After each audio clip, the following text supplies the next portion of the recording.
Hai, saya Lucia Lux Kristi dengan NIM 0512226. Saya salah satu mahasiswi dari Universitas Nusa Nipah, program studi psikologi. Di video ini, saya akan membahas tentang psikologi umum. Pengertian dan definisi psikologi. Psikologi berasal dari bahasa Yunani, psyche yang artinya jiwa, dan logos yang artinya ilmu pengetahuan. Jadi, secara etimologi, atau menurut arti kata, psikologi artinya ilmu yang mempelajari tentang jiwa, baik mengenai macam-macam gejalanya, prosesnya maupun latar belakangnya, dengan singkat disebut ilmu jiwa. Berikut pengertian psikologi menurut beberapa para ahli. Yang pertama, menurut Singgi Dirgagunarsa, psikologi adalah ilmu yang mempelajari tingkah laku manusia. Yang kedua, menurut Aristoteles dan Plato, berpendapat bahwa psikologi ialah ilmu pengetahuan yang mempelajari tentang hakikat jiwa serta prosesnya sampai akhir. Yang ketiga, Wilhelm Wundt, tokoh psikologi eksperimental, berpendapat bahwa psikologi merupakan ilmu pengetahuan yang mempelajari pengalaman-pengalaman yang timbul dalam diri manusia seperti perasaan panca indera, pikiran merasa atau feeling, dan kehendak. Berikut kita memasuki materi ruang lingkup psikologi. Ruang lingkup psikologi ditinjau dari segi objeknya. Psikologi dapat dibedakan menjadi dua golongan besar, yakni satu, psikologi yang menyelidiki dan mempelajari manusia, dan yang kedua, psikologi yang menyelidiki dan mempelajari hewan. Menurut Immanuel Kant, ruang lingkup psikologi terbagi menjadi tiga, yaitu satu, kognisi, dua, emosi, dan tiga, konasi. Secara sistematis, lingkup kajian psikologi dapat diklarifikasikan sebagai berikut. 1. Psikologi umum. Psikologi umum adalah suatu ilmu yang mengambil lingkup kajian pada penghayatan dan tingkah laku individu secara umum. Yang kedua, psikologi khusus. Psikologi khusus adalah suatu cabang psikologi yang mengambil fokus kajian pada tingkah laku individu dalam suatu situasi yang khusus, baik untuk tujuan teoritis maupun praktik. Sekarang kita memasuki materi hubungan psikologi dengan ilmu-ilmu lain. Yang pertama, hubungan psikologi dengan filsafat. Manusia sebagai makhluk hidup juga merupakan objek dari filsafat yang juga membicarakan soal hakikat kodrat manusia, tujuan hidup manusia, dan sebagainya. Sekalipun psikologi memisahkan diri dari filsafat karena metode yang ditempuh adalah salah satu penyebabnya, tetapi psikologi tetap mempunyai hubungan erat dengan filsafat. Yang kedua, hubungan psikologi dengan ilmu-ilmu pendidikan. Ilmu-ilmu pendidikan perlu memasukkan pertimbangan-pertimbangan psikologi demi kepentingan suksesnya pendidikan. Karena mendidik dan mengajar yang berhasil diantaranya harus menyesuaikan diri dengan keadaan jiwa anak, baik mengenai bakatnya, kapasitas intelektualnya, minatnya, wataknya, konflik batinnya, dan sebagainya. Yang ketiga, hubungan psikologi dengan sosiologi dan antropologi budaya. Dengan kedua ilmu tersebut, kita dapat mengetahui pola-pola reaksi manusia, sehingga individu menjadi suatu objek penyelidikan psikologi. Sekarang kita memasuki materi metode-metode penelitian dalam psikologi. Yang pertama, metode introspeksi adalah pengamatan ke dalam diri sendiri atau self-observation, yaitu melihat keadaan mental pada waktu tertentu. Contohnya, mengapa jika Andra ingin presentasi depan kelas, Andra selalu sakit perut?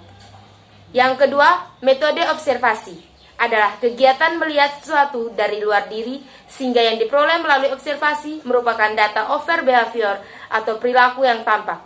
Contohnya, ketika mengobservasi kenapa di mall sering ada anak yang rewel atau sering menangis hingga terjatuh di lantai.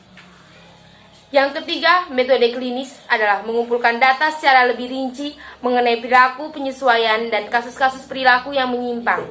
Contohnya, antisosial, gangguan emosional, gangguan belajar, dan keterbelakangan yang menjadi kasus penyimpangan sosial. Yang keempat, metode diferensial adalah perbedaan-perbedaan individu yang terdapat di anak didik. Contohnya, ketika mengadakan tes untuk mengetahui minat dan bakat dari siswa yang dimiliki setiap individu. Yang kelima, metode ilmiah adalah menyelesaikan permasalahan perilaku yang lebih kompleks yang harus bisa dipertanggungjawabkan secara ilmiah. Contohnya permasalahan bullying yang terjadi di kalangan belajar terutama sekolah menengah, atau harus segera diselesaikan dengan metode-metode yang bisa dipertanggungjawabkan dan diterapkan secara universal. Yang terakhir, kita memasuki materi aliran-aliran psikologi. Yang pertama, aliran strukturalisme. Wilhelm Wundt berpendapat bahwa pengamalan mental yang kompleks itu sebenarnya adalah struktur yang terdiri atas keadaan-keadaan mental yang sederhana seperti struktur jiwa dan mengkaji perasaan, sikap, persepsi, dan tanggapan terhadap suatu keadaan. Metode yang dipakai dalam aliran strukturalisme yaitu metode introspeksi. Contohnya, apabila kita mendapatkan kegagalan dengan bersikap positif, maka kita akan tetap berusaha untuk meraih keinginan dengan kegagalan tersebut untuk menjadi suatu pembelajaran. Yang kedua, aliran fungsionalisme. William James dan John Dewey berpendapat bahwa menekankan pada proses kejiwaan yang sedang dihadapi dengan menghubungkan antara pikiran dan perilaku manusia serta meningkatkan hubungan manusia dengan lingkungan. Contohnya, memakai seragam saat berada di sekolah. Saat berada di sekolah, diharuskan untuk memakai seragam yang sudah ditentukan oleh peraturan sekolah. Yang ketiga, aliran behaviorisme.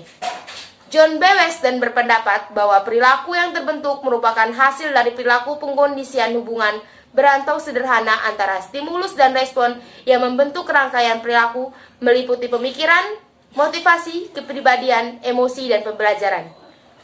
Contohnya, ketika anak diajak pergi ke mall, kemudian ia meminta membeli barang yang harganya sangat mahal, namun keinginan anak tersebut tidak dipenuhi, maka anak tersebut akan menangis dan melakukan aksi protes terhadap orang tuanya. Yang keempat, aliran psikoanalisa. Sigmund Freud berpendapat bahwa salah satu teori yang membahas tentang hakikat dan perkembangan bentuk kepribadian yang dimiliki oleh manusia adalah sistem kepribadian ID, ego, dan superego. Contoh, di tengah acara makan malam, Andra haus, namun gelasnya kosong. Daripada Andra menunggu pelayan isi ulang gelasnya, Andra mengambil gelas milik Ica di seberang meja lalu meminumnya. Yang kelima, aliran humanistik. Abraham Maslow dan Carl Rogers berpendapat bahwa mengedepankan motivasi untuk mengembangkan potensi peserta didik secara penuh dengan proses belajar dan pembelajaran. Guru memberikan motivasi kepada murid agar tertarik mengikuti pembelajaran. Guru menjelaskan ulang untuk memastikan murid benar-benar mengerti. Yang keenam, aliran Gestalt atau kognitif. Max Wertheimer, Wolfgang Kohler, dan Kurt Kafka berpendapat bahwa objek atau peristiwa tertentu akan dipandang sebagai suatu keseluruhan yang terorganisasikan. Teori Gestalt berpandang bahwa pembelajaran merupakan fenomena kognitif yang melibatkan persepsi terhadap suatu benda, orang, peristiwa dengan cara yang berbeda-beda. Contohnya, guru menggunakan bahasa yang mudah dipahami oleh peserta didik serta memberikan ruang bagi peserta didik untuk saling berbicara dan berdiskusi dengan teman-temannya. Sekian pemaparan materi dari saya mengenai psikologi umum. Untuk adik-adik yang berminat untuk melanjutkan pendidikan ke jenjang yang lebih tinggi, program studi psikologi di Universitas Nusa-Nipah bisa menjadi salah satu program studi yang menarik.